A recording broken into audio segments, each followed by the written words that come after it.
black hole spectroscopy. Thank you. So as Jim said, I'm Jack. I'm with the physics REU. I was advised by Professor Pando-Zayas, who's in Italy right now, and Professor REU, who just introduced me. And as he said, I'm going to be talking about the AdS CFT Correspondence and black hole spectroscopy. So first off, some background. What is AdS CFT?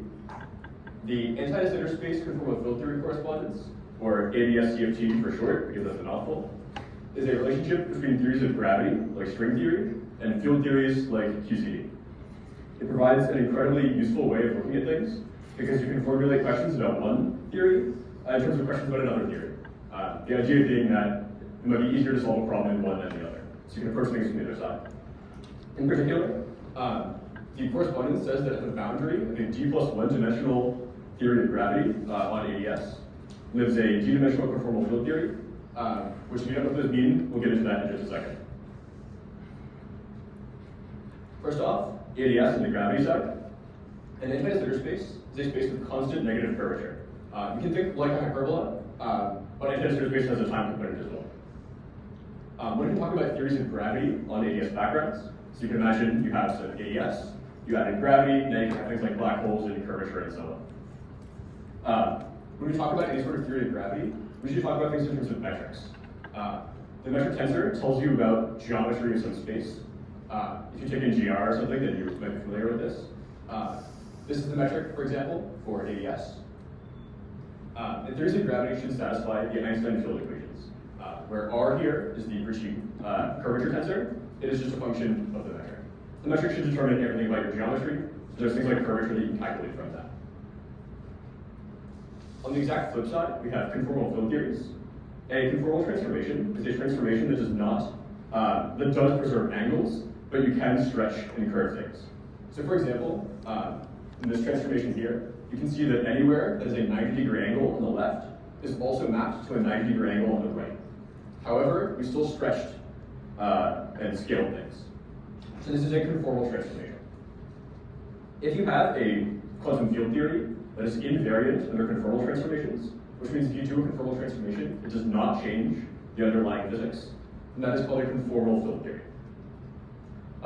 Fields in that theory will transform like length to some power, which we call the conformal scaling dimension, and we write it as a capital delta. That just tells us how things transform under these transformations. But overall, physics should stay invariant. Conformal transformations and conformal invariance give us a very strong constraint, and there's a lot of very interesting physics there that is actively being studied with things like conformal geometry and conformal field theories. Conformal field theories, however, do not have gravity. Space is not curved in a conformal field theory. So it's very interesting then that these two things should be related to each other.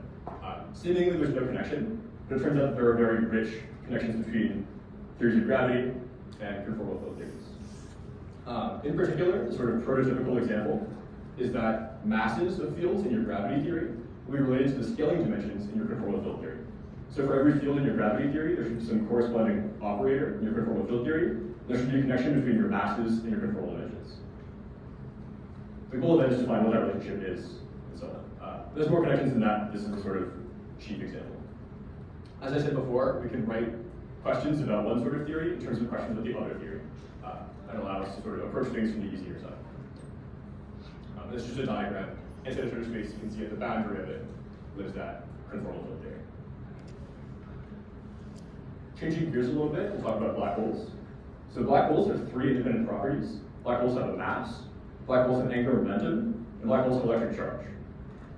A Schwarzschild black hole does not rotate and does not have any charge, so it's sort of the simplest case. It just has mass. A Schwarzschild black hole has a horizon, and a singularity at the center protected by that horizon. However, if you add angular momentum or electric charge to your black hole, then you'll get a second horizon inside of the first horizon. So you get an inner horizon as well. If you keep increasing angular momentum, eventually the two horizons will coincide. So the inner horizon, as you add more and more charge or angular momentum, the inner horizon will get bigger and bigger until eventually it's the same distance out as the outer horizon. This is called an extremal black hole. Extremal black holes are very interesting for a lot of different reasons. First off, they have zero temperature, so they do not Hawking radiate. Additionally, most extremal black holes are supersymmetric, which makes them especially interesting when you're talking about superstring theory or supergravity, where you're interested in these sorts of cases of gravity theories with some supersymmetry and solutions that are supersymmetric. Which sort of provides a sort of connection to physics as a whole and why these are interesting in particular. You can take some extremal black hole, or a non-extremal black hole, I suppose, and you can zoom in on the horizon and look at how the geometry looks in that case. It turns out that if you take an extremal black hole and you zoom in on its horizon, you get a two-dimensional anti-de Sitter space. This is super interesting. First off, it's not expected at all that you would always end up with an anti-de Sitter space. But it's very interesting because now we can apply techniques from AdS CFT in order to learn about both this AdS2 hiding the black hole and the CFT that it should be dual to. So we can start applying those methods for AdS CFT to the situation. You can see here a diagram where this is space in general, but as you approach the horizon of the black hole, you end up with some AdS2 looking geometry. So what you can do is you can add fluctuations to your metric and sort of fluctuations to gravity near the horizon, and you should end up with you'll get some fields from that. The equations of motion governing those fields come from the fact that the Einstein field equations still have to be satisfied. So the same rules that govern gravity should still be true. You can end up with equations of motion constraining those fluctuations. If you then solve those, you should get a sort of tower of modes. You'll get a bunch of solutions, and we'll see that in a minute. But these fields will be connected to operators in the dual CFT. And so the idea is that by solving for these fields and this sort of solving these equations of motion will tell us something about the CFT that is dual to. It will give us some constraints. Even though we're only doing gravity calculations, we'll still learn something about our control of field theory. So now we get into my own research. And we're going to do an example calculation. This should show you how it sort of works in practice. So consider the geometry of some rotating black hole. It's in 4 dimensions, and there's no electric charge. This is called a current black hole. This is what its metric looks like. Again, if you've taken GR, you have probably seen this before. If you haven't, then you probably haven't. The point is that this describes all of the geometry of that space. We then take the extremal limit, so we spin the hell out of it until the horizons coincide and it becomes extremal. And then we look very, very close to its horizon. Turns out that this is what the geometry will end up looking like. But now we add fluctuations. So you can see here we've added in, it looks mostly the same. We've added in this chi field and this calligraphic A field. The idea is that we should have some constraints on how those fluctuations behave. We can learn something from that. So the constraint comes from the fact that the Ricci curvature tensor still has to be 0 by the Einstein field equations. I won't go into what these are, but basically you can use these two formulas. Again, if you've taken GR, you've seen this before, in order to calculate the curvature. And that will just be some function of the metric that was in the last slide. Once you do so, you can set this equal to 0, and you'll get a bunch of equations of motion in terms of the fields that you add. For example, in this case, one of the equivalent of 10 equations, one of the ones you end up with looks like this. This is a differential equation for chi, so we can solve it. In fact, it's not even that complicated. Any sort of intro to differential equations class will tell you. Always assume separation of variables as a physicist. So we're going to separate it out. We end up with a radial equation and an angular equation. The angular equation, if you go to solve it, you turn out to get Legendre polynomials as your solution. So that's just some special function that happens to be the solution to this differential equation. But there's a constraint. This k here, which is the separation constant, has to be of the form L times L plus 1, where L is a non-negative integer. So there's a constraint on our solution. There's an infinite number of angular functions that work. They are the Legendre polynomials, but they are parameterized by some integer L. So we have a sort of tower of solutions parameterized by some quantum number. If you've taken either an EM class or a quantum class, you've probably seen a very similar thing when you're solving sort of spherical equations. The radial equation, I said before that if you go out to the boundary of AdS, you'll get a CFT. We can do the same. If we take this radial equation, which notice also contains k, capital K, then sort of in the limit, as r goes to infinity, you'll end up with your control of field theory. You can then do a little bit of math to find what your scaling dimension is in that theory and relate it to k. However, we just found out that k has to be of this form, so that the scaling dimensions have to be of this form. This is very interesting because doing only gravity calculations, we have found that in some conformal field theory, these scaling dimensions, the way that things can transform, have to be of the form like this, where L is an integer. So we haven't done any calculations involving field theory, but we still constrain what the allowed fields are in that field theory, just by approaching the problem from a gravity standpoint, and then looking to how it's connected to specific conformal field theory. So just to recap, we started from a certain type of black hole. We chose one in particular that happened to be nice, but we could have chosen a different one. We added fluctuations near the horizon. We then found and solved the equations of motion. And then we found the spectrum of modes in terms of some number L. My project. First off, we tried to take a guess at one point in terms of how to add fluctuations. We assumed that they didn't depend on the phi direction. You might have noticed that. There's no phi that can move anywhere. We also had to take a guess as to where they would go into the metric. There might be other ways of doing that in this case. So something we've looked at is sort of what are the constraints on how you add fluctuations. Additionally, we could have looked at a black hole in the first place that had charge. It could have been in a space that wasn't flat, and it could have been in 5 dimensions or 6 or so on. The ultimate question then is what aspects are universal and what aspects are unique. So what sort of modes that you get out at the end, which of those deltas do you always get for every kind of black hole, and what kinds do you only get for certain types of black holes? Rotating, charged, 4-dimensional, and so on. So some results that we've had so far are breaking axisymmetry. So we've worked on adding phi dependence to cases where we already know how to solve it without phi dependence, but if we add that in, it turns out that you get very poorly behaved solutions. We've also noticed that the delta equals 2 mode appears to be universal. That seems to show up in sort of the black hole situations that we've tried. But this is still a very ongoing project. Hopefully this will continue to be true. We'll continue to see universal modes. But we're also continuing to work on breaking axisymmetry, so adding in phi dependence, and also looking at more and more types of black holes with charge in higher dimensions and so on. So as I said, this is still a very ongoing project.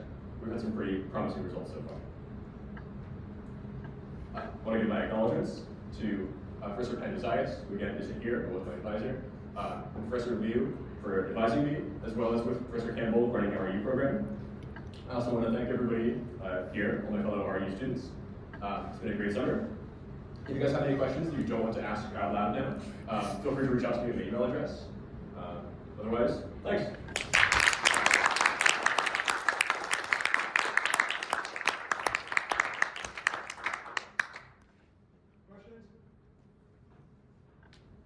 I had two. My first one is, so you talk about when you get close to the boundaries on these black holes, it becomes, it's an anti-de Sitter space, right? Correct. Was this something that you were looking for somewhere that in reality that you could find an anti-de Sitter space to do this kind of work, or was it you found it there and tried to use it for this correspondence with conformal field theory? So the fact that you can use AdS CFT is a consequence of the fact that it happens to look like AdS. Okay. I didn't get this result myself. This is like a known fact from I don't know how long ago. I don't know what the initial sort of rationale was in terms of like if the AdS was expected or not by them. But as far as I know, my understanding is that it sort of turns out to be AdS, and it's very fortuitous because now we can use sort of AdS CFT resonance. That makes sense. And my second question is, earlier, I think 2 slides ago, you talked about how, maybe 1 slide forward, here. So the external black holes are supersymmetric. Yes. I recently learned about supersymmetry. I have a very vague understanding. What does it mean for a whole black hole to be supersymmetric? Okay, so we've hit a weak spot in my knowledge, so I'm going to give a great answer. My understanding, though, is that sort of if you have a theory with supersymmetry, like super string theory or something, or supergravity, there are things you can add that will break supersymmetry, and so on. That adding extreme black holes does not break supersymmetry, in my understanding. Adding black holes in general usually does, is my understanding. That makes sense. Thank you. Yes. So this is not my completely, but you said that the special type of black hole has 2 horizons. Yes. How should I understand 2 horizons, and why do they merge if you have a charge or rotation? Great question. So it has 2 horizons in the sense that if you look to the metric, I guess I don't know how to put it. If you take this metric and so on, and you're looking for places with coordinate singularities, obviously you end up with the singularity at the center of the black hole. That is straightforward. But you do notice that this sort of rho function, I didn't write it out here, but it's a function of r. It goes to 0 in 2 different places. If A equals 0, you just have a non-radiating black hole, then it only goes to 0 for 1 value of r. So you end up with 2 different places with coordinate singularities, where in a Schwarzschild black hole you only have 1. And if we were to have a black hole, for example, with no angular momentum, but it did have electric charge, it's called a Reisinger-Nordstrom black hole, that would also have 2 horizons, just as a function of the charge. And as you continue to add angular momentum, or as you continue to add charge, then those 2 zeros approach each other. What about that? What would happen if you had a black hole with charge and angular momentum? Great question.